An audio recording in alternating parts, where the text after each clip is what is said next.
Hello friends, कैसे हैं आप लोग। मैं नीलकमल वार्ष्णेय आपका बहुत बहुत स्वागत करती हूँ। आज मैं आपके सामने बहुत ही अच्छे से टिप्स लेकर आई हूँ। क्या आपने अपनी जलती हुई कढ़ाई में यानी गरम कढ़ाई में सिक्के डाले हैं?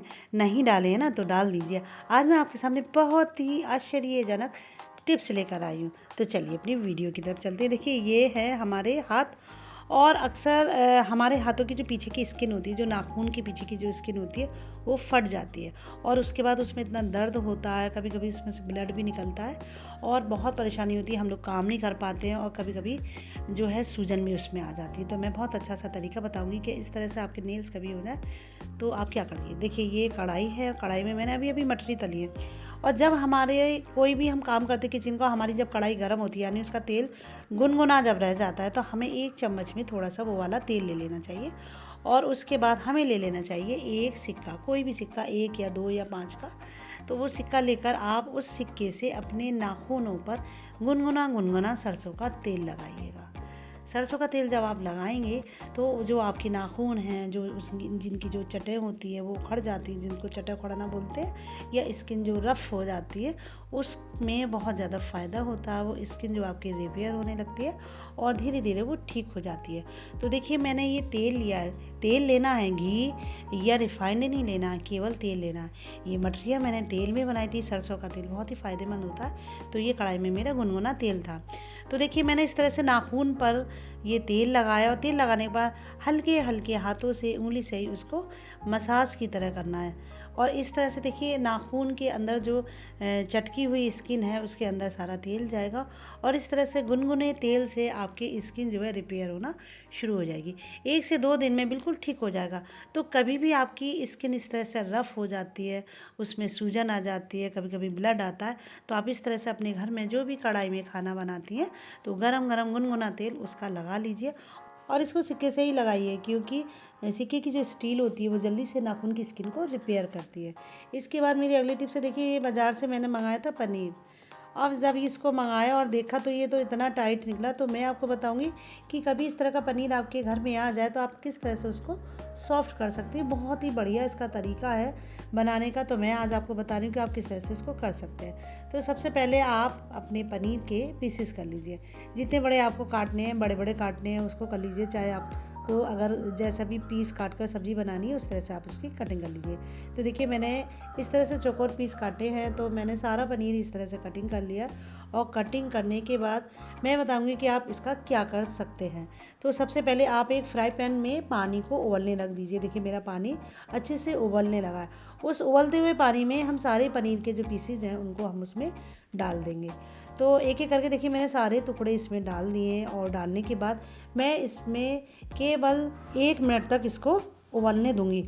और मैंने लो जो है मीडियम फ्लेम पर रखा है, ज़्यादा तेज़ या बिल्कुल लो नहीं करना है। तो मीडियम फ्लेम पर मैंने गैस को रखा है। देखिए, ये अच्छे से उबलेंगे, लेकिन उससे पहले हमें इसको चमचे से चला देना है।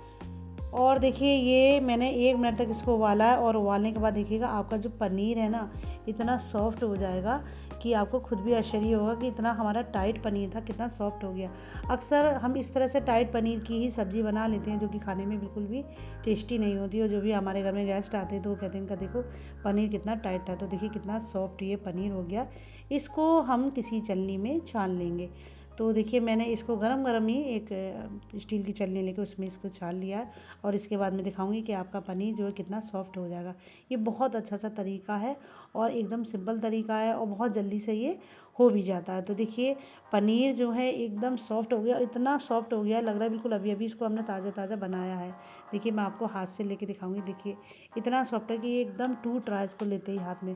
तो इस तरह से अपने टाइट पनीर को आप एकदम सॉफ्ट बना सकती हैं, वो भी एकदम बहुत ही सरल तरीके से। तो आप परेशान मत होइएगा अगर आपका पनीर जो है टाइट आ गया।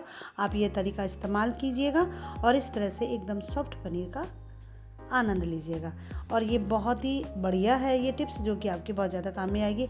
अच्छा, इसका जो पानी होता है इसको आप फेंकिएगा नहीं, आप इसको सब्जी में भी डाल सकती हैं और इसको आप आटा भी गूंद सकती हैं। इससे आप आटा गूंद के रोटी बनाएंगे, एकदम मुलायम रोटियां बनेंगी। इसके बाद मेरी अगली टिप्स है, देखिए ये कहीं से हमारे यहाँ मीठे के बॉक्स आए थे, वो देखने में इतने खूबसूरत हैं कि इनको फेंकने का मन नहीं किया। और इनका जो कार्डबोर्ड है वो इतना मजबूत है, तो आपके पास भी अगर इस तरह के बॉक्स आ जाएँ तो आप उनको कोई भी छोटे छोटे सामान रखने के काम में ले सकती हैं। जैसे मेरे पास ये टूटे रुपए है, इनको मैं इसमें रख सकती हूँ। कभी कभी हमें खुले हुए रुपए ढूंढने में इधर उधर दिक्कत होती है, तो हम इस तरह से इन बॉक्स में रख सकते हैं। साथ ही देखिए मैं क्रोशिया का बहुत ज़्यादा इस्तेमाल करती हूँ, तो मैं छोटे छोटे फूल बनाए, तो इस तरह से मैं बॉक्स में उन फूलों को रख देती हूँ, नहीं तो मुझे इधर उधर ढूंढने की ज़रूरत नहीं पड़ेगी। इस तरह से कोई भी आप छोटा मोटा सामान इन बॉक्स में रख सकती हैं। साथ ही अपने बच्चों की जो ज्वेलरी है, जैसे ईयरिंग्स हैं, बच्चों की चिमटियाँ हैं, वो भी आप इस बॉक्स में रख सकती हैं। देखिए कितने काम के बॉक्स होते हैं, बहुत ही खूबसूरत होते हैं और ये बिल्कुल गंदे भी नहीं होते और देखने में भी अच्छे लगते हैं। तो इस तरह के बॉक्स आपके घर में अगर आ जाएँ तो उनको आप इस तरह से छोटा छोटा सामान रखने के योग बना सकती हैं। बहुत ही अच्छी सी टिप्स है। इसके बाद देखिए तवा हमने मांजा, और मांजने के बाद क्या होता है कि इसमें जो है, जो हम ईंट से तवा को रगड़ते हैं तो उसके निशान पड़ जाते हैं। तो कभी भी आप तवे को धुलें और धुलने के बाद आप उसको किसी भी सूखे कपड़े से पोंछ लीजिएगा, और पोंछने के बाद उसमें 2 चम्मच तेल डालकर आप तवे पर इस तरह से रगड़ दीजिएगा, तो आपके तवे पर कभी भी जंग के निशान नहीं पड़ेंगे। अक्सर जब हम तवा या लोहे की कढ़ाई को मांज कर रख देते हैं तो इस तरह से उसमें निशान पड़ जाते हैं। तो इस तरह से आप रखिएगा, आपको तवा बिल्कुल भी काला नहीं होगा, ना ही उसमें जंग के निशान पड़ेंगे। इसी तरह से आप कढ़ाई का भी इस्तेमाल कर सकते हैं, उसमें हल्का सा तेल लगाकर। तो सारे टिप्स आपको कैसे लगे मुझे कमेंट बॉक्स में ज़रूर बताइएगा, और ज़रा भी अच्छी लगी हो तो लाइक तो ज़रूर कीजिएगा। और मिलते हैं आपसे अगली वीडियो में, तब तक के लिए bye bye. Thank you very much.